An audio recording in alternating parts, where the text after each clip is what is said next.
सबको 1984 चर्चा चालू हुए। उधर बैठ जाते।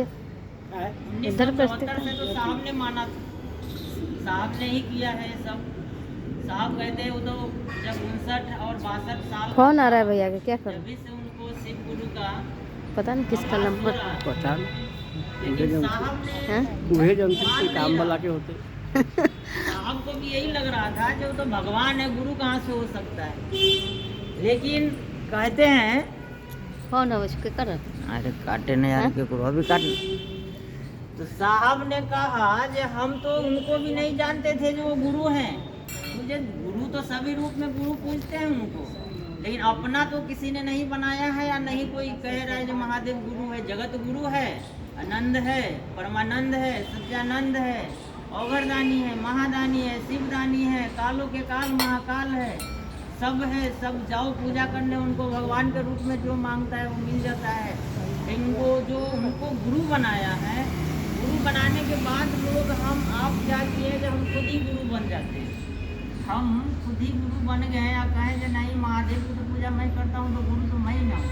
अब शिष्य बनाना चालू हो गया, शिष्य बनाना चालू हो गया। साहब ने देखा ये जो अपना जो भी शिष्य बनता है और जो कहते हैं हम बनाने जा रहे हैं, बनना है मुझे शिष्य, उनको सारी चीज़ परिचित करने के लिए कहते हैं जब भैया सारी चीज़ परिचित करो तो शिष्य बनोगे।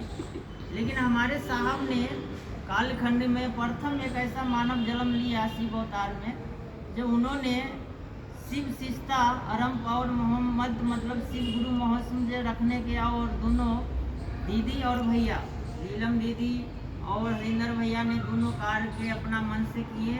हमारे आपका बीच में लाए जो हाँ भैया शिव गुरु है, आप भी बना लो। इतनी शीश है 121 कहते हैं ना, 121 शीश का वर्णन आता है जो हमारे महादेव का 121 शीश है। 121 शीश में से मुश्किल से कितना भी किसी ने भी बना महादेव का शीश बना। ऐसे देखो अब जैसे परशुराम भी है, धती जी हो गए, 2-4 वो ऐसा कितना शीश है जो अपना शीश तो बने हैं लेकिन काम अपना गुरु को निभाए। तो महादेव को गुरु बनाए हैं हम लोग। और अगर काम करने के लिए 3 सूत्र गुरु आदेशी कर्म हमें 3 सूत्र मिला है। जो पहला में दया मांगना, दूसरा में चर्चा करना, तीसरा में नमः शिवाय से प्रणाम करना है। दया का अर्थ ही क्या है? जैसे दया मन मांगता है, मन जिसे कहते हैं। भैया सब भी आते हैं, गुरु भाई सब जो हम लोग को समझाते हैं, लेकिन काम नहीं करेंगे। समझाने के समझा के जाते हैं, लेकिन नियम के पालन नहीं करेंगे तो हमें उसका पता क्या होगा। हम लाख शिव चर्चा में आते हैं, चाहे बैठेंगे चाहे कहीं भी घूमेंगे। अब आसन पे आकर चाहे स्टेज पे आकर हम लोगों भजन गाएंगे, जब महादेव के भजन गा लेते हैं, उस भजन में भी एक लय होता है। लय जो होता है, अगर हम लय से गाते हैं तो कहते हैं ना जो सरस्वती का जो सुर है वो हमारे अंदर होना चाहिए। भजन भी लोग कितना है जब हम अपना गाते हैं, जब हम भजन गा लिए, तो कहते हैं ना जब हम भजन गा लिए आनंद आ गया। भजन हमको आनंद से नहीं होता है, जब हम सुनने वाले को जो होता है, अगर हमारे मुंह से निकला हुआ भजन जो है वो जो व्यक्ति सुन रहा है उसको लगता है जैसे क्यों जब हमारे अभी तो सरस्वती विराजमान होता है तो उस समय सुनने वाले को उसमें तो भगवान विराजमान होता है। जे अगर हमें उसकी प्रक्रिया का क्या समझ आना चाहिए, चाहे भजन जैसा भी होता है।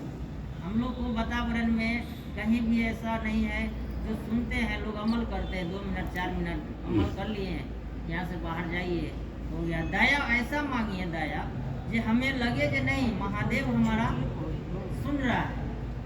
सुबह उठना है, सुबह उठ के क्या करना है, बार बार हम लोग को अब इतना में 4-5 जन तो है जो ये आपको कर रहे हैं, हम कर रहे हैं, वो तो पता नहीं, हम तो नहीं कर रहे हैं। लेकिन हमें जो ज्ञान है, जैसे कहते हैं ना जो ज्ञान है तो सबको बांटना चाहिए, बताना चाहिए। अंदर जो छुपा हुआ नहीं रखना चाहिए, या वो शिष्य हो या चाहे जो भी व्यक्ति हो। कहते हैं मास्टर बच्चा को पढ़ाएगा नहीं तो मास्टर के ज्ञान कोई काम का नहीं। तो ऐसी शिव सिस्टम में जो अगर हमें थोड़ा बहुत जो भी ज्ञान है वो हम ज्ञान बांटेंगे, चाहे कोई भी गुरु बहन हो या भाई हो। सुनना सुनाना तो जीवन में देखिए, वो साहब ने कहा जरे अगर एक जगह 10 गो घैला रखो ना तो ढन बना के फुटबे करता है, और फिर कहता है वो मिट्टी बन के फिर घैला बनबे करता है। तो क्या है, 10 गो जहाँ रहेंगे ना तो वहाँ झगड़ा लगते रहेगा। झगड़ा लगते रहेगा, उसमें कोई दुख नहीं। लेकिन अब ये नहीं कि झगड़ा लग गया तो हम उसको झगड़ा लगा के रखना है, नहीं, यहीं तक रखिए। बाहर फिर दीदी है तो ये भैया है,